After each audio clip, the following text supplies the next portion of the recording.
पालकमंत्री आणि दुग्ध विकास मंत्री आपल्या जिल्ह्याचे माननीय राधाकृष्ण विखे पाटील साहेबांनी आपलं मनोगत आणि आपल्या सगळ्यांचं म्हणणं आम्ही आत मांडल्यानंतर हीच भावना त्यांनी आत देखील व्यक्त केली.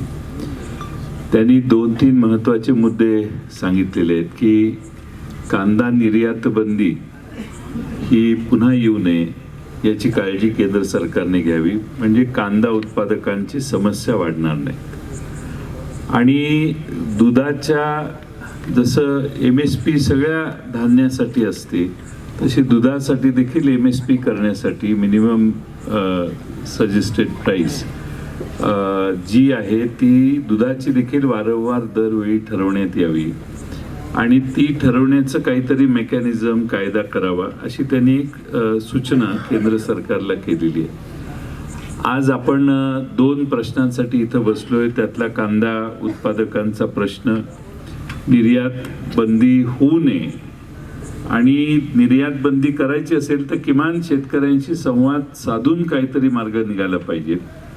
त्यामुळे शेतकऱ्यांचं जे अतोनात नुकसान मागच्या काही काळात झाले ते थांबवण्याचा प्रयत्न ही निलेश लंके साहेबांची पहिली मागणी होती. त्याला त्यांनी सकारात्मक भूमिका व्यक्त केली आहे.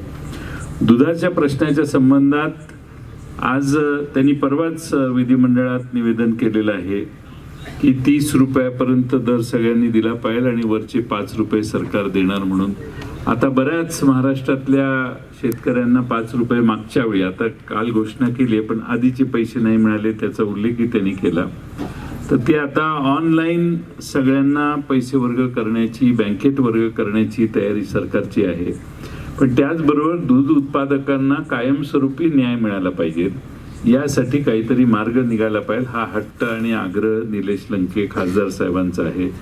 खासदार साहेबांनी ही दुसरी मागणी केली आहे. त्याला त्यांनी काही वेळ कालावधी मागितलेला आहे की थोडासा कालावधी द्या, आम्हालाही त्याच्यात प्रोसेस करून थोडासा वेगवेगळ्या घटकांशी बोलून हे मेकॅनिझम कसं तयार करता येईल यासाठी तेही काही वेळ मागतायत.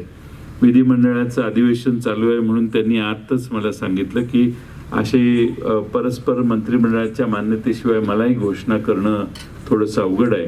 पण आम्ही या दोन्ही विषयांबद्दल सकारात्मक आहोत आणि निलेश लंके खासदार साहेबांनी जे मुद्दे मांडलेले आहेत त्याच्या विरोधात आम्ही नाही आहे. त्यांच्या मुद्द्यांना अनुकूल राहून आम्ही पुढच्या काळात या बाबतीत आवश्यक ते निर्णय घेऊ. मला वाटतं की खासदार निलेश लंके साहेबांना माझी विनंती आहे की त्यांनी 3 दिवस अतिशय कठोर आणि टोकाचं आंदोलन केलं. आपण सरकारला देखील आपली भूमिका खासदार म्हणून आणि जनतेच्या वतीनं मांडल्यावर सरकार आपल्या इथपर्यंत येऊन विनंती करतंय की काही कालावधी मिळावा आणि सकारात्मकच भूमिका मंत्री महोदयांनी आपल्यासमोर मांडलेली आहे. पण मीही निलेश लंके साहेबांना आणि तुम्हा सर्वांना विनंती करेन, आंदोलन कधी करता येतं, त्याला काही अडचण नाही. पण आपण केलेल्या आंदोलनामुळं मंत्री महोदय इथं आले आणि त्यांनी एक भूमिका मांडलेली आहे. त्यांनी सांगितलेलं आहे की काही कालावधी जे त्यांनी मुद्दे मांडले त्याची पूर्तता करायला, त्याचा मार्ग काढायला सगळे आपण एकट्याने निर्णय घेऊन चालणार नाही, तर केंद्र सरकारपासून सगळ्यांना त्यात इन्व्हॉल्व करून योग्य तो निर्णय करण्यासाठी आपल्याला योग्य तो कालावधी मिळाला पाहिजे. आणि म्हणून माझी आपणाला विनंती आहे, खासदार साहेब संसदेतही हा विषय नक्की मांडतील असा मला विश्वास आहे.